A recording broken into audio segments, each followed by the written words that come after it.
afternoon, I think everyone come out today on this whole day to make sure that we don't forget what took place inside the death of Samantha Robinson. I'll have a few things I'd like to say in just a minute, but I'd like to start off by introducing Bill Rice. Ms. Rice is the mother of Samantha Robinson. She has a few words she'd like to share with us. Thank you.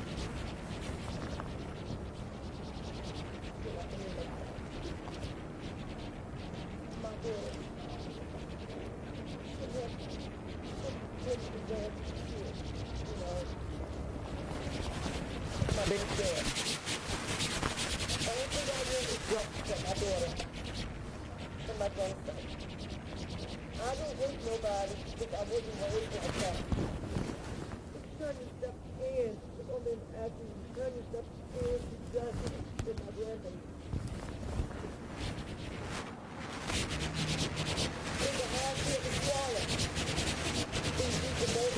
at a young age, I thought I was the first one to go. But to lose my baby, I will never, ever, ever forget it. I smiled. She called me morning, said she loved me. Let me hear her voice. It's terrible. So anybody know anything, please stop praying for my baby. Me and my grandkids and my friends.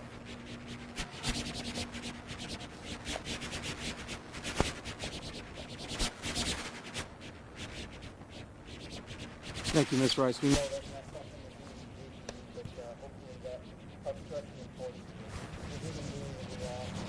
recognize how it impacts things here in our community. I want to start by expressing our condolences to the family of Samantha Robinson during this difficult time. Carlos, our hearts are breaking for you to lose your mother. We're going to work tirelessly to bring justice for your mom. I promise you that. Ms. Rice, no mother should ever have to bury their own child. We'll continue to fight for Samantha. We have a lot of very dedicated men and women that are investigating.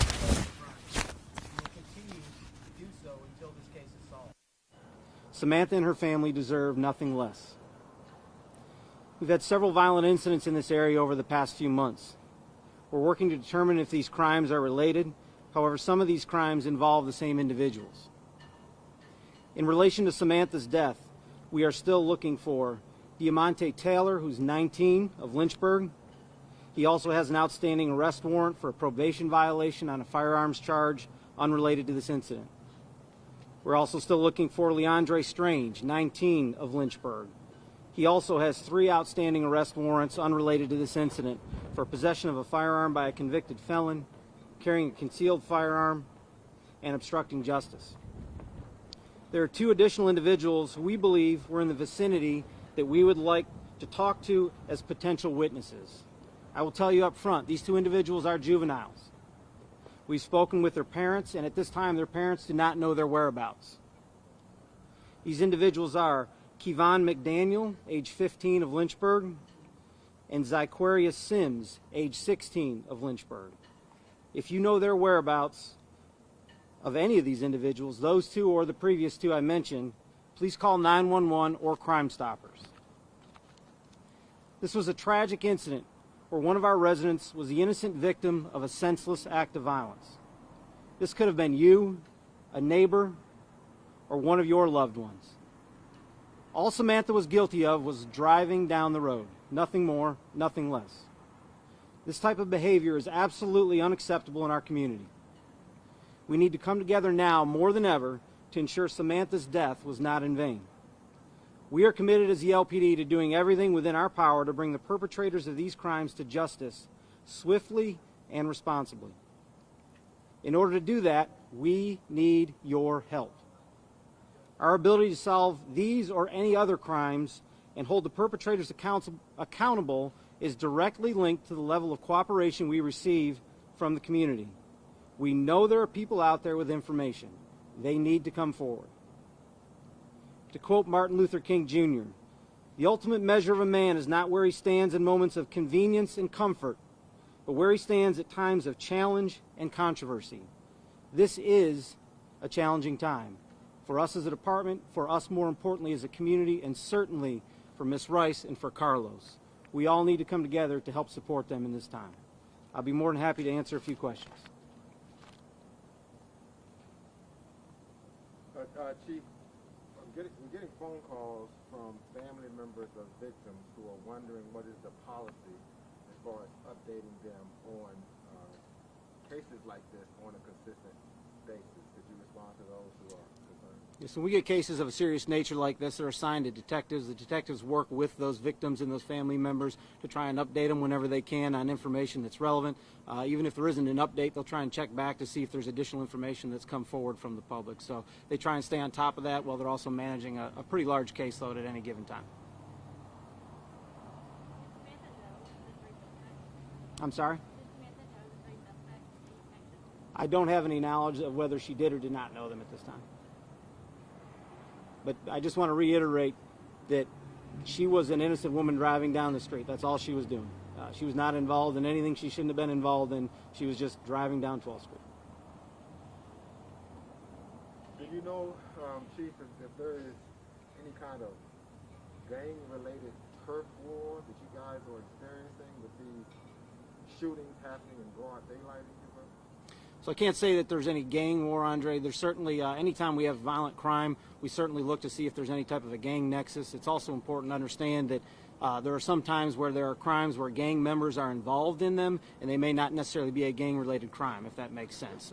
But we always look into that. That's something we're looking at in all these cases, and certainly if that's determined to be the case, we'll place appropriate charges related to gang activity. Is there an idea about what sparked the shooting, why there was the shooting?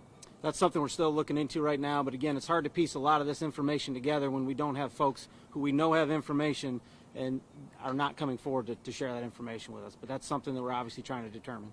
Could you elaborate on you mentioned several violent crimes. Are you saying those are tied to this case? Can you tell us more about those? Yeah, we don't know definitively if any of the other violent crime we've seen recently is tied to those cases, but obviously when we have crime that takes place in a relatively close area in terms of proximity to different streets in that area, we're certainly going to look into that to see if there's a nexus between the crime, between the individuals involved in the crimes. Can you tell us more what type of violent crime? We had November 20th, we had a shooting in the 700 block of Jackson Street where over 40 shots were fired. September 27th, we had 1500 block of 12th Street. We had a shooting where we determined about 50 different gunshots were fired there. As a result of that shooting on September 27th, we charged a 16-year-old male with a probation violation, reckless handling of a firearm, possession of a firearm under age 18, shooting into an occupied vehicle, brandishing a firearm within 1,000 feet of a school, and willfully discharging a firearm within 1,000 feet of a school. We also charged a 15-year-old male in that same incident with very similar charges. We also had a September 26th shooting that took place in the 1100 block of Fillmore Street. And that, again, these are all crimes, the majority of these, with the exception of the one where I read charges off, where we're having a hard time with folks in the community coming forward. This is the time we need to step up. This is the time where people need to realize that these crimes don't just happen and no one's impacted by them. You're looking at two people right beside me that unfortunately were tragically impacted by this crime. And there are others that are impacted as well. So we need folks to come forward with information. The two juveniles that you mentioned, you said their parents don't know their whereabouts. So where could possibly a couple of teenagers be right now? There's an idea of the find them? That's a great question. I'd love to have the answer to that, and we would certainly want anybody in the community with information on those two names I mentioned to come forward if they know where they're at. We don't have any reason to believe they're elsewhere out of the community at this time. We think they may be around, but we certainly need help in locating them so we can talk to them. We believe they may have been witnesses to what took place. Chief, last week on your Zoom call, you mentioned that a lot of, you know of several witnesses who may have information. You mentioned it now again. Has there been any progress since that call was last Monday? You spoke with us. Has there been any progress since? I won't get into discussing specifics, but we've had some progress with a few individuals that we've talked to that have provided some information. But again, there's a lot more people that are out there. This wasn't a shooting that took place in this situation at 3 a.m. in the morning when everyone was in their bed. This was between 4 and 5 p.m. in the afternoon. It was daylight out. There were a lot of folks out and around, and we believe there's a lot of other folks that have information. They're just not coming forward with it, and that's tragically unfortunate in this situation, especially for the family members of Samantha.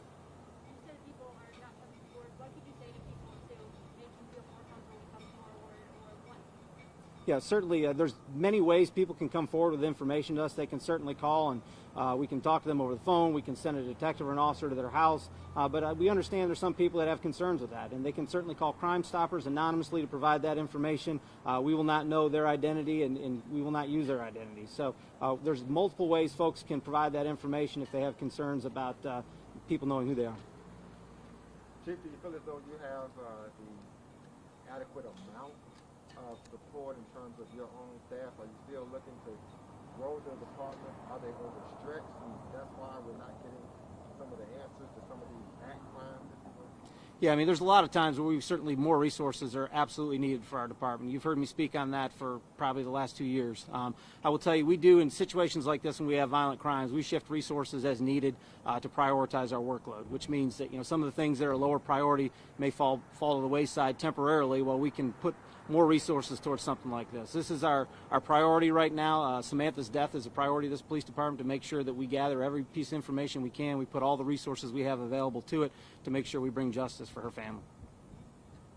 Chief, you mentioned several juveniles in this case earlier, late last year, and even last night. I mean, on Carroll Street, from my understanding, shots fired in the air. What is your message to young people to stop that violence? Well, my message is probably not just to the young people, but to the family members and the parents of the young people. These kids don't need to be out running the streets, okay? We need to get them involved at an early age, and you can see that I'm telling you that's in this one crime, that not this one we're speaking of today, but the previous crime where we charged the 15 and 16-year-olds, okay? That is way too young for any teenager to be involved in violent crime.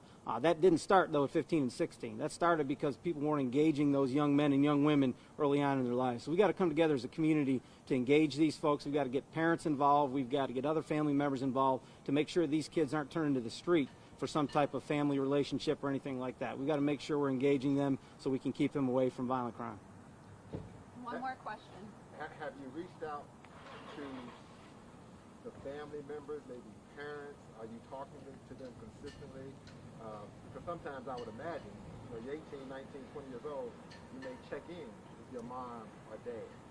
Absolutely. Anytime our detectives work cases like this and they're trying to locate folks or talk to folks, they're absolutely talking to any family members, any acquaintances, any relatives that may have any knowledge of where they may be. So our ask, again, is just that any of those people that are listening to this or see this or hear this, is that they reach out to us. We want to talk to these folks to see what they know about what was taking place so we can ultimately bring justice for Samantha. So I thank you all for being here. I hope everyone has a great day. Thank you.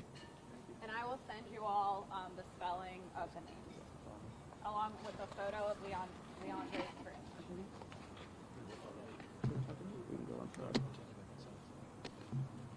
You want this? No, I don't. Thank you. It's been forever.